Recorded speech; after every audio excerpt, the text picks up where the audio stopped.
the other hand, we realize that they survive only on the basis of protection offered by humanitarian agencies and states. International refugee law is a dynamic environment necessarily dependent on the latest and everlasting succession of displacement crises.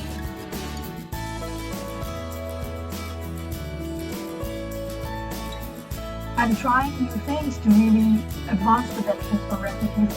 It's our educational master and PhD level of research to address these global issues. Somehow that hasn't worked out, and now there's a new coup in Myanmar, and there are more refugees coming into India.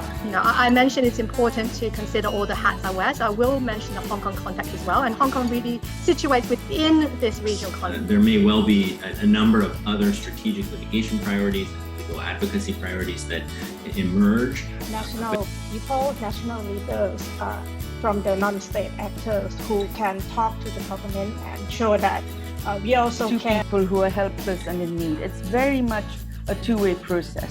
So there's an enormous learning that goes on in working with refugee communities. Which essentially, any NGO or refugee-led organization kind of come and request pro bono legal assistance. They can be a part of problem and they can be a part of solution. We work with religious leaders. Thank you, Bruce. Hi, everyone. I would not call me a facilitator. I'm pretending to be another participant for the day. Is that how do we pluralize the overarching context of the Anthropocene? And secondly, how do we diversify our understandings the so-called trapped populations, those who are actually unable to move out of harm's way because of the circumstances in which they find themselves. Now, all of this, we do know that there are many things that are going to unfold, plenty of evidence. I want to emphasize the fact that there is a serious need.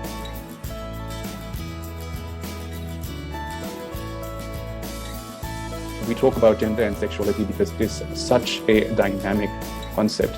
There's more need to unlearn as opposed to learn because the concepts are ever evolving. Gender, or that is beyond the gamut of gender. Gender, again, is one of the universal prisms through which we can, if we want to, see all experience.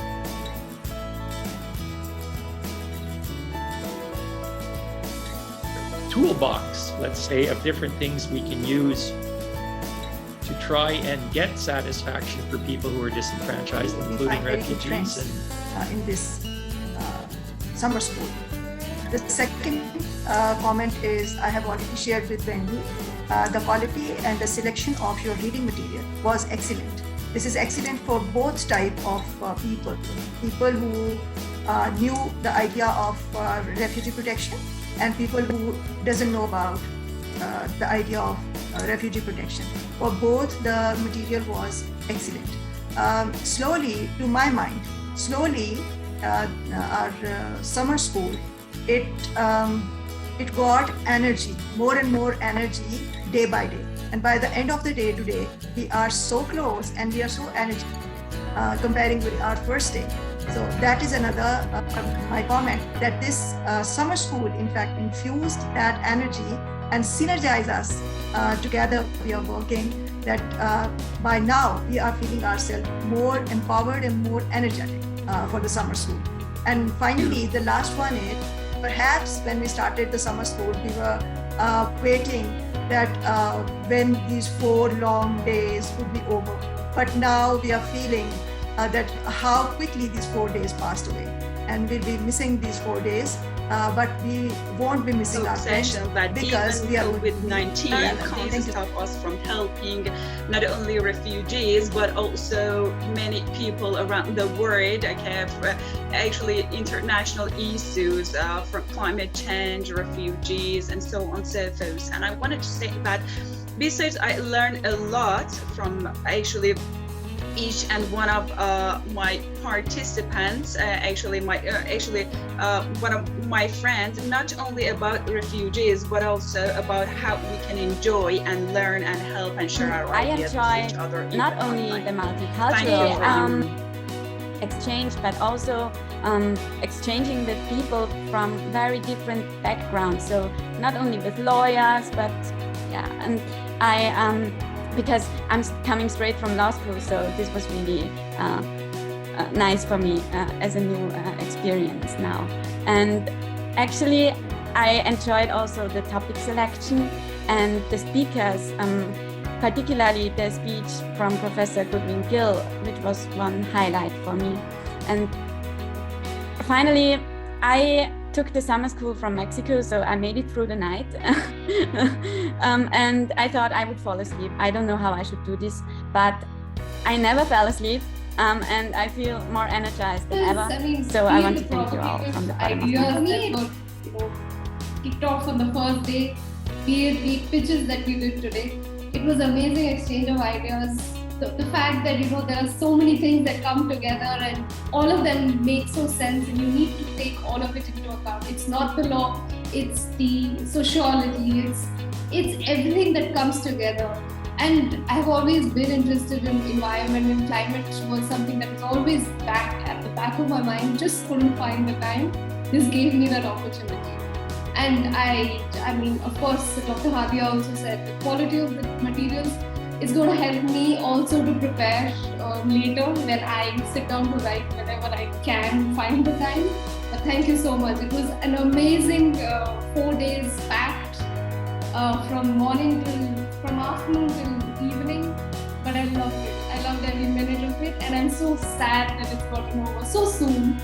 But yes, the network. Thank you so much. So I have one word. The word is wow. It's very wowing. Summer school. At the beginning, I feel like a kindergarten student in the middle of college students. So I'm not that confident. Now I am a junior high student and a college student. So progress, yeah. Okay, so the things that I will take, definitely that the information from the resource persons and the materials, I will bring it to my classroom, since that this semester I also teach international law. And then I met great friends here, and also you guys speak fast. It's like I have to really kind of like, what? Okay, because English is not my first language, so personally it takes time for me to digest the words.